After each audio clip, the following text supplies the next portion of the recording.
코스피가 5.12% 올라 사상 최고를 경신했습니다. SK 하이닉스가 하루에 12.5% 뛰면서 시가총액 1,000조 원이 넘었고, 삼성전자도 5.4% 올랐습니다. 외국인이 하루에 3조 원 넘게 사들였는데 역대 두 번째 규모예요. 삼성증권이 인터랙티브 브로커스와 제휴해서 외국인이 한국 주식을 직접 살 수 있는 길이 열렸거든요. 삼성증권은 28.28% 올라 상한가를 기록했습니다. 근데 같은 날 미국에서는 S&P 500이 사상 최고권에서 일단 후퇴했고요. 다우는 557포인트가 빠졌습니다. 11개 섹터 중에서 에너지 하나만 플러스입니다. 왜 그런지를 살펴볼게요. 이란의 미사일 드론 공격으로 아랍에미리트 푸자이라 에너지 시설에서 화재가 발생했습니다. 푸자이라는 호르무즈를 우회하는 대체 수출 거점인데요. 그곳이 공격을 받은 겁니다. 유조선도 드론에 맞았어요. 그리고 이란 혁명수비대가 미국 구남에는 순항미사일을, 상선에는 드론과 소형정을 동원했고요. 미군은 모든 상선을 방어하겠다고 발표했습니다. 브렌트 선물이 5.8% 올라 114달러 44센트고요. WTI는 4.4% 올라 106달러 42센트까지 갔습니다. 이후에도 100달러 위를 유지하고 있습니다. 쉐브론 CEO 마이크 워스는 물리적 원유 부족이 시작되고 있다고 경고했어요. 아시아가 가장 먼저 타격을 받고 유럽, 그리고 결국 미국도 영향을 받을 거라고 했습니다. 이걸 모르고 지수만 보면 지금 시장이 왜 움직이는지 판단을 놓치게 됩니다. 지금부터 나나의 시선에서 놓치면 안 될 데이터를 확인하세요. 오펙 플러스가 증산을 합의했는데 왜 유가가 안 내려올까요? 지난주 금요일에 호르무즈가 물리적 봉쇄에서 금융제재까지 겹친 이중 병목이라고 말씀을 드렸었죠.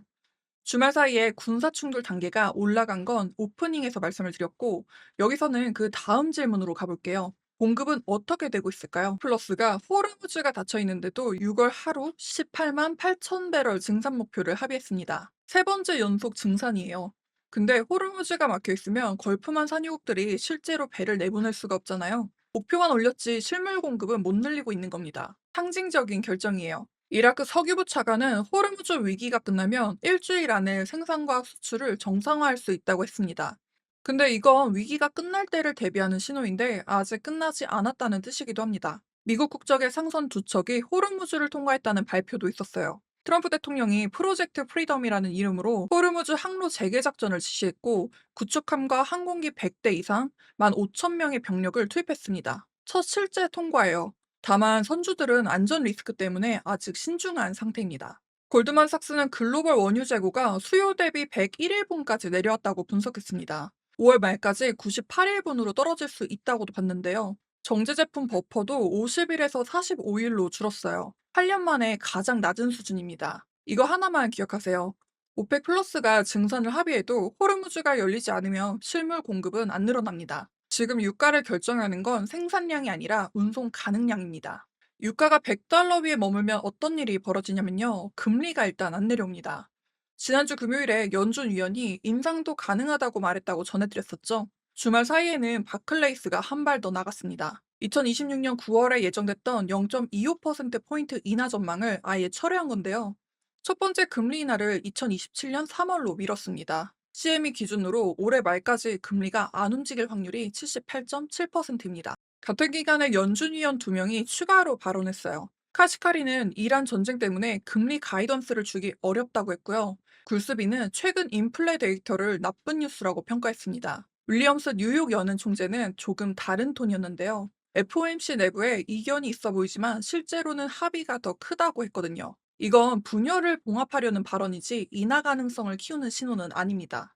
금요일에 인하가 멀어졌다 해서 인상도 가능하다로 바뀌었다고 말씀을 드렸었는데, 이번 주에는 올해 인하 없음이 시장의 주류 전망으로 굳어지고 있습니다. 유가가 물가를 올리고 물가가 금리를 묶고 금리가 성장주를 누르는 고리가 이제 한 바퀴 더 조여졌어요. 유가 금리 얘기를 했으니 이번에는 기업 쪽에서 시장을 흔든 사건으로 가보겠습니다. 이건 유가와 직접적인 관련 없지만 충격이 큰 이슈였어요. 아마존이 자사물류 네트워크를 외부 기업에 개방한다고 발표했습니다. 화물기 100대 이상, 2일에서 5일 걸리는 배송 서비스를 아마존이 아닌 다른 기업들도 쓸 수 있게 된 거예요. 페덱스가 하루 만에 9.1%가 빠졌습니다. UPS는 10.5%가 빠졌어요. 다우의 운송지수 전체가 4.8% 하락했습니다.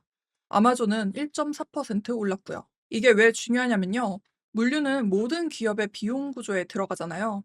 아마존이 가격 경쟁을 시작하면 페덱스와 UPS의 마진이 줄어들고 동시에 아마존을 쓰는 기업들은 물류비가 내려갈 수 있어요. 유가가 올라서 운송비 부담은 커지고 있는 상황에서 물류 시장의 구조 자체가 흔들리기 시작한 겁니다. 같은 맥락에서 크루즈 업종도 이슈가 터졌는데요. 노르웨이안 크루즈 라인이 연료비 전망을 톤당 670달러에서 782달러로 올리면서 주당 순이익 가이던스를 2달러 38센트에서 1달러 45센트 수준으로 낮췄어요. 주가는 8.6%가 빠졌습니다. 이거 하나만 기억하세요.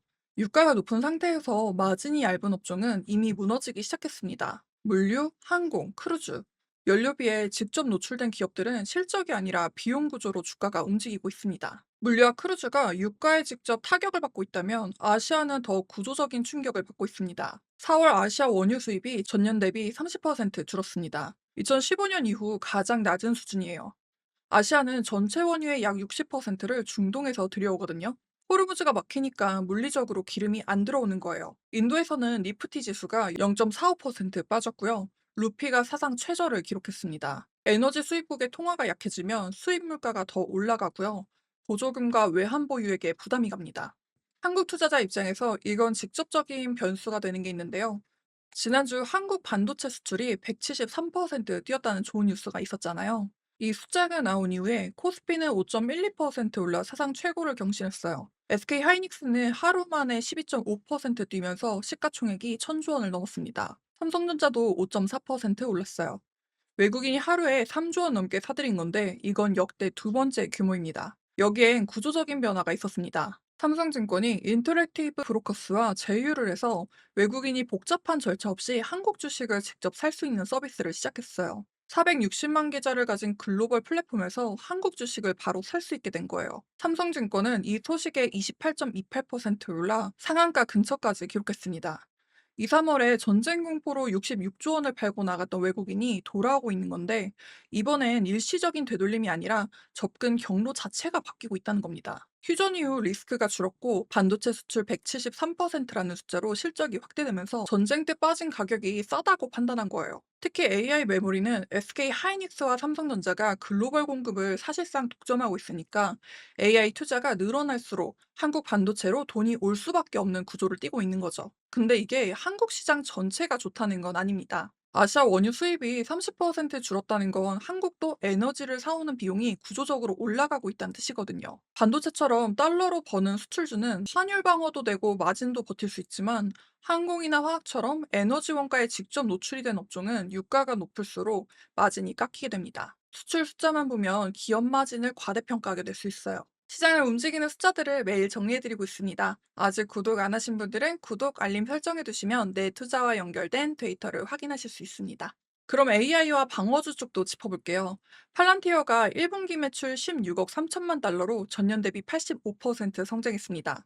2026년 연간 매출 전망도 76억 5천만에서 76억 6천만 달러로 올렸습니다. 미국 정부 매출이 84%, 미국 상업 매출이 133% 뛰었어요. AI 수요가 정부와 기업 양쪽에서 동시에 터지고 있는 겁니다. 근데 정규장에서는 주가가 1%대 상승에 그쳤고 실적 발표 후에 시간외에서 오히려 빠졌어요. 퍼가 200배 훌쩍 넘는 수준이거든요. 매출이 아무리 강해도 밸류에이션이 이미 그걸 반영하고 있으면 주가 반응은 제한적입니다. AI 수요는 확실하지만 가격이 별개라는 걸 보여주는 사례예요. 반대편에서는 워렌 버핏의 버크셔 해서웨이가 눈에 띄었습니다. 현금이 3,802억 달러예요. 시장이 흔들릴 때 현금을 이만큼 쌓아두고 있다는 건 지금이 적극적으로 살 타이밍이 아니라 기다리는 타이밍이라는 신호로 읽을 수 있습니다. IMF도 경고를 내놨죠. 중동 전쟁이 2027년까지 이어지는 최악의 시나리오에서 글로벌 성장률이 2%, 물가가 5.8%까지 갈 수 있다고 봤습니다. 유가가 125달러 수준이 유지되고 있다는 전제예요. 자, 그러면 투자자라면 꼭 짚고 가셔야 할 체크리스트를 말씀드려 볼게요. 첫 번째, 호르무즈에서 미 이란 교전이 벌어졌고 아랍에미리트 에너지 시설이 공격을 받았습니다. 미국 국적의 상선 두 척이 통과했지만 선주들은 아직 관망 중이에요. 유가가 100달러 위에서 고착이 되는지 추가 군사 확대가 나오는지를 봐야 합니다. 두 번째, 바클레이스가 올해 인하 전망을 철회하고 첫 인하를 2027년 3월로 미뤘습니다. CME 기준 올해 동결 확률이 78.7%입니다. 2년물 금리가 이걸 반영해서 올라가면 성장주가 눌리게 됩니다. 세 번째, 아시아 원유 수입이 30% 줄어서 2015년 이후 최저입니다. 인도 루피가 사상 최저를 기록했어요. 한국도 에너지 수입 비용이 올라가고 있으니 반도체 수출 호조만 보면 안 됩니다. 네 번째, 아마존 물류 개방으로 페덱스와 UPS가 하루에 10% 가까이 빠졌어요. 유가 상승에 물류 구조 변화까지 겹치면서 운송업종 전체가 마진 압박을 받고 있습니다. 다우 운송지수 방향을 봐야 합니다. 다섯 번째, 팔란티어 매출이 85% 뛰었지만 퍼가 200배를 훌쩍 넘는 수준에서 정규장 상승은 제한적이었고 시간외에서는 오히려 빠졌습니다. AI 수요는 확실하지만 밸류에이션이 이미 반영돼 있으면 주가 반응은 제한적입니다. AMD와 디즈니 실적이 이번 주에 남아있으니 확인하셔야 합니다.